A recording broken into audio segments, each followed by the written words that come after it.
पुणे माध्यमिक शिक्षण सहकारी पतपेढी मर्यादित पुणे यांच्या वतीनं संस्थेचे संस्थापक गुरुवर्य स्वर्गीय मोरेश्वर गोपाळ चाफेकर यांच्या स्मरणार्थ प्रदान करण्यात येणारा स्वर्गीय मो. गो. चाफेकर जीवनगौरव पुरस्कार 2026 यंदा शिक्षण क्षेत्रातील ज्येष्ठ शिक्षणतज्ज्ञ ॲडव्होकेट S.K. जैन यांना जाहीर झाला आहे।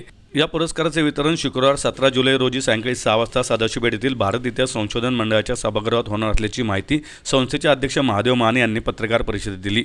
पत्रकार परिषदेला उपाध्यक्ष डॉक्टर कल्याण वाघ, खजिनदार संजय लोंढे, मानद सचिव संदीप घोलप तसेच संचालक मंडळातील राज मुजावर, शिवाजी कामथे, विजय कचरे, धोंडीबा तरटे, डॉक्टर मंगल शिंदे, पुष्पक कांदळकर, दत्तात्रय हेगडकर, हर्षा पिसाळ, भगवान निकरड आणि विठ्ठल रणशूर उपस्थित होते।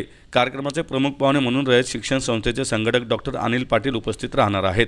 महादेव माने म्हणाले, सहकार हेच जीवन या ब्रीदवाक्याने गेली 81 वर्षे कार्यरत असलेल्या पुणे माध्यमिक शिक्षण सहकारी पतपेढीतर्फे शिक्षण क्षेत्रात उल्लेखनीय योगदान देणाऱ्या व्यक्तींचा दरवर्षी या पुरस्काराने सन्मान केला जातो। यंदाचा पुरस्कार खडकी शिक्षण संस्थेचे मानद अध्यक्ष तसेच शिक्षण प्रसारक मंडळी पुणे नियामक मंडळ माजी अध्यक्ष ॲडव्होकेट S.K. जैन यांना त्यांच्या शैक्षणिक क्षेत्रातील उल्लेखनीय योगदानाबद्दल प्रदान करण्यात येणार आहे। पुरस्काराचे स्वरूप 25,001 चा धनादेश, मानपत्र, पुणेरी पगडी, शाल असा असणार आहे।